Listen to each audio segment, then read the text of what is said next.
Kelangkaan pasokan beras serta harganya yang kian melonjak membuat ekonomi rakyat kian terdesak. Isu politisasi beras pun terus menyeruak mengingat banyaknya bantuan sosial pangan pemerintah yang dilakukan secara mendadak.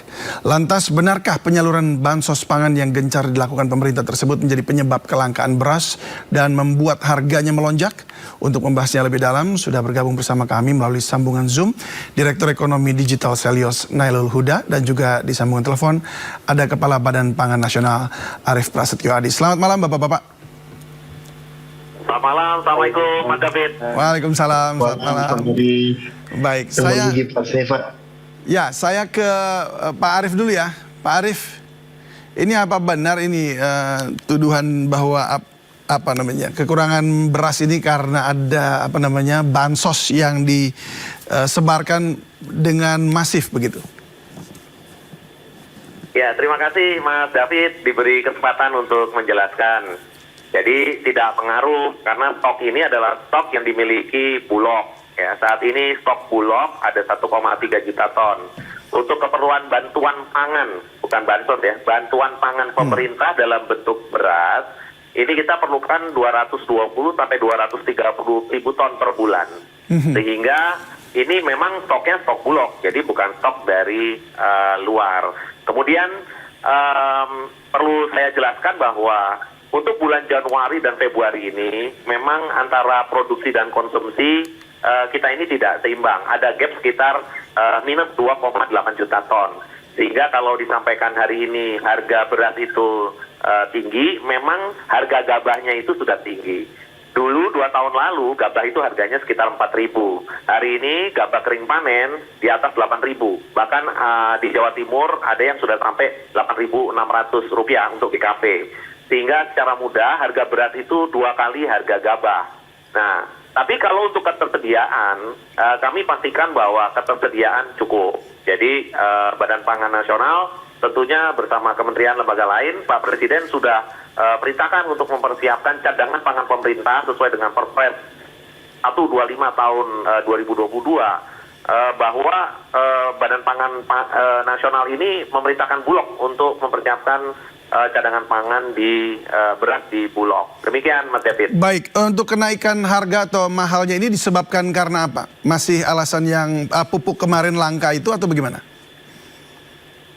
Jadi teori supply and demand masih berlaku hari ini. Pada saat kebutuhan nasional itu 2,5 juta ton per bulan, kemudian panennya di bawah 1 juta ton, maka harga gabah itu akan bergerak naik. Nah, tapi ini sisi positifnya saudara-saudara dulur tani kita hari ini sangat happy gitu ya dengan NTPP nilai tukar petani di atas 116, jadi 116,16%. Ini petani kita longgar sekali hari ini. Tapi tugas pemerintah memang menyeimbangkan antara hulu dengan hilir. Sehingga bantuan pangan untuk 22 juta KPM ini memang sangat diperlukan oleh masyarakat kita yang paling memerlukan. Untuk sementara bantuan pangan ini diberhentikan tanggal 6 sampai tanggal 8 sampai dengan 14 Februari ya untuk menghormati pemilu. Tanggal 15 pagi kita mulai kembali Mas David. Apakah itu mempengaruhi harga di pasaran? Harga di pasaran. Penghentian itu bansos.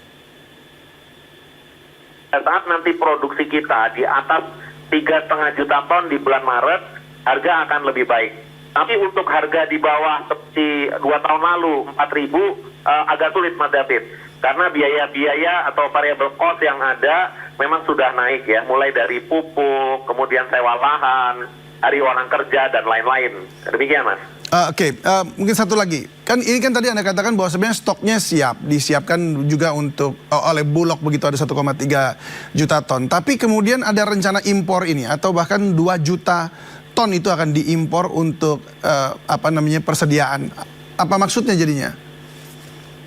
Jadi begini Mas, cadangan pangan pemerintah, pemerintah menugaskan Bulog, cadangan pangan itu minimal 1,2 juta ton. Jadi stok levelnya harus 1,2 juta ton.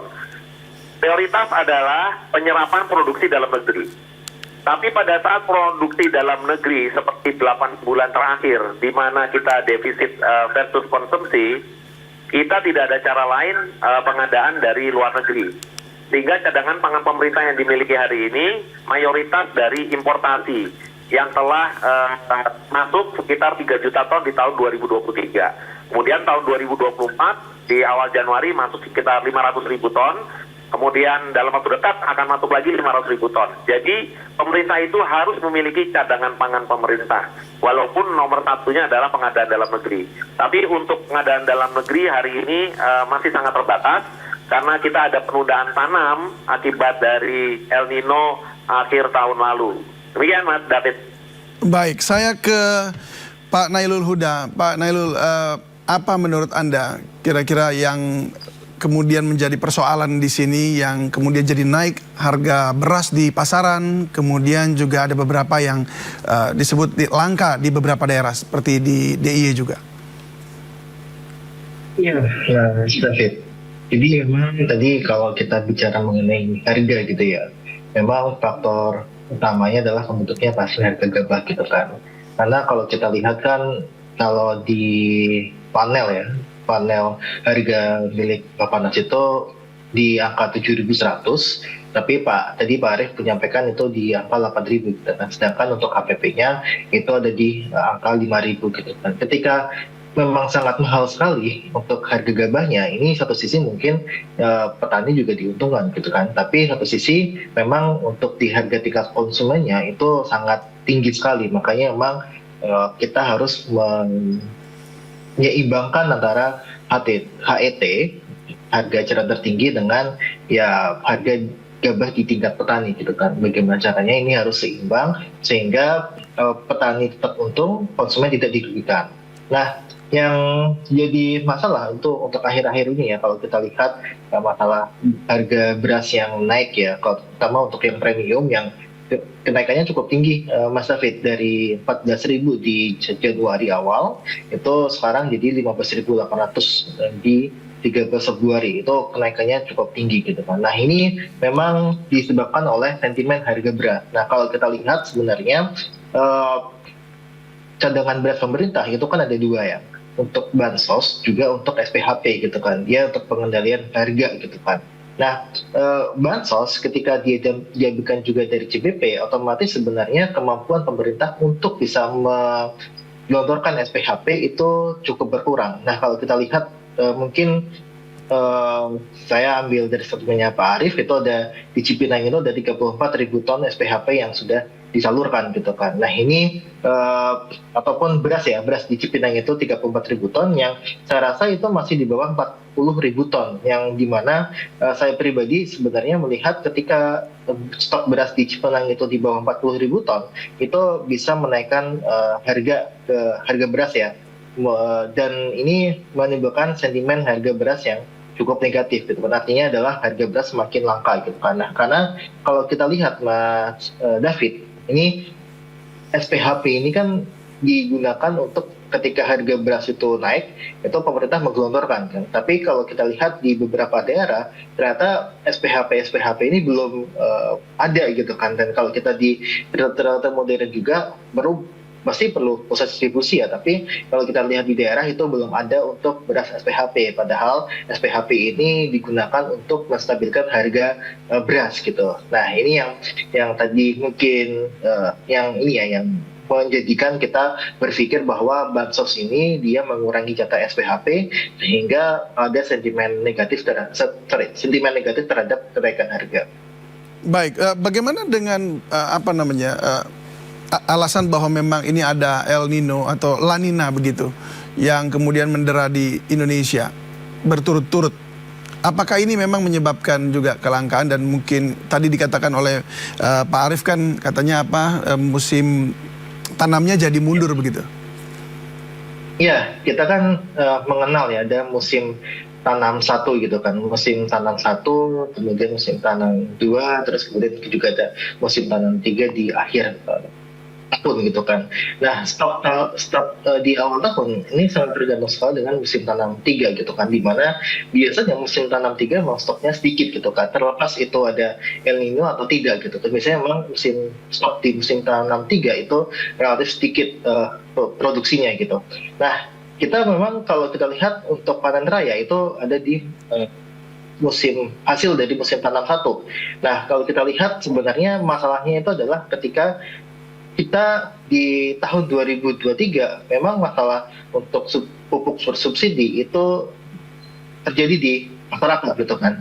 Bayangin Mas Hafid, kalau kita lihat di lapangan ternyata petani-petani ini dari 10 kilo ya, 10 kilo untuk kebutuhan pupuk itu hanya 2 yang dia disupport oleh pemerintah dengan pupuk bersubsidi. Artinya sisanya dia harus beli sendiri gitu kan. Dan itu membuat harga di tingkat petani itu semakin mahal. Makanya kita tidak heran gitu kan harga gabah di tingkat petani itu 8.000 karena memang di produksi kita memang untuk cost-nya itu meningkat gitu kan. Nah ini yang sebenarnya juga ada mungkin bukan kesalahannya, tapi kemudian kalau kita lihat ketidakperpihakan pemerintah terhadap pupuk bersubsidi yang didapatkan oleh petani gitu kan, dimana dari 10 cuma dikasih 2 jatahnya gitu. Itu yang menurut saya juga menyebabkan harga gabah itu melambung tinggi dan juga akhirnya berdampak kepada harga beras di tingkat konsumen. Jadi sebagai solusinya kira-kira kalau dari Anda apa begitu bagi pemerintah? Iya, tentu kita bansos ya, bantuan pangan itu baik dilakukan gitu kan. Itu saya rasa itu tujuannya juga sudah cukup baik untuk memberikan ya masyarakat yang terkena impact ya dari harga beras yang tinggi ini, dia bisa mengkonsumsi beras secara normal. Nah, yang kedua adalah memperbanyak untuk SPHP. Nah, SPHP ini sebenarnya kan ditujukan untuk menstabilkan harga di pasaran gitu kan, di mana banyak juga loh masyarakat yang dia tidak mendapatkan bantuan pangan, tapi dia terdampak dari kenaikan harga beras gitu kan. Nah, SPHP ini sebagai kontrol pemerintah terhadap supply and demand beras di pasaran. Nah, makanya SPHP ini kita lihat harus didistribusikan dan jika perlu memang ya kalau kita lihat masih cukup terkonsentrasi ya di Jabodetabek gitu kan. Sedangkan untuk di daerah-daerah itu biasanya belum terasa gitu kan dampak dari SPHP-nya ataupun bahkan nggak ada SPHP di sana. Nah, yang kedua tentu kita harus bisa meringankan, bukan untuk menurunkan harga gabah sehingga merugikan petani, tapi kita menurunkan untuk production cost-nya. Production cost beras yang cukup tinggi ini salah satunya disebabkan oleh pupuk yang memang harganya semakin mahal gitu kan. Terus kemudian pemerintah juga baru tahun ini dan kemungkinan baru disalurkan itu di triwulan 2 untuk pupuk bersubsidi yang jumlahnya sangat banyak itu untuk di musim tanam 1 alias di Maret gitu kan. Artinya ini adalah ya memang harus benar-benar dilakukan untuk bantuan pupuk bersubsidi. Nah, jika perlu memang mungkin dari 10 kebutuhan pupuk bersubsidi, kalau bisa 10-10-nya itu disediakan oleh pemerintah melalui pupuk bersubsidi, bukan mereka akhirnya membeli pupuk sendiri sehingga harganya jauh lebih mahal. Baik, saya ke Pak Arief, Pak. Apakah apa yang disampaikan tadi ada 3 hal itu kemudian itu visible untuk dilakukan oleh pemerintah? Mungkin kalau untuk wilayah Anda atau yurisdiksi Anda kan di urusan penyediaan berasnya begitu ya. Tetapi untuk pendanaan misalnya seperti bansos kemudian ditambah lagi untuk bansos berasnya, apakah ini akan memungkinkan begitu? Ya, beberapa hal yang disampaikan Mas Huda tadi memang benar. Jadi bantuan pangan pemerintah dalam bentuk beras ini memang sangat baik begitu ya. Tapi kan di seminggu terakhir Pak Presiden sudah sampaikan bahwa ini menghormati pemilu, kita stop dulu sementara. Mohon maaf kepada masyarakat yang memang memerlukan untuk sampai tanggal 15 pagi kita mulai lagi. Kemudian mengenai SPHP, ini persis sekali apa yang disampaikan oleh Mas Huda tadi. Pak Presiden kemarin memerintahkan Badan Pangan Nasional bersama ya, untuk menggelontorkan 250.000 ton. Yang biasanya sebulan itu kita anggarkan sekitar 80-100.000 ton. Pak Presiden memerintahkan didobelkan 250.000 ton untuk bulan Februari dan bulan Maret. Ya. SPHP ini memang sangat diperlukan untuk masyarakat yang tidak dapat bantuan pangan, ya itu juga bisa mendapatkan. Pagi ini kita drop ya ke modern market, ya beras-beras SPHP dan juga kepada pasar-pasar tradisional. Nah, dalam waktu dekat seminggu ini akan memenuhi market gitu ya. Karena SPHP ini tentunya juga berkaitan dengan anggaran di pemerintah gitu ya. Dan 1 tahun kami anggarkan sekitar 1,2 juta ton untuk SPHP. Demikian Mas David. Baik, kalau begitu Pak Arief, terima kasih untuk informasinya dan juga selamat bertugas untuk menyampaikan beras-beras ini juga sampai ke masyarakat. Dan terima kasih juga Pak Nailul Huda sudah berbagi bersama kami di Sindo Prime. Salam sehat selalu dan selamat malam.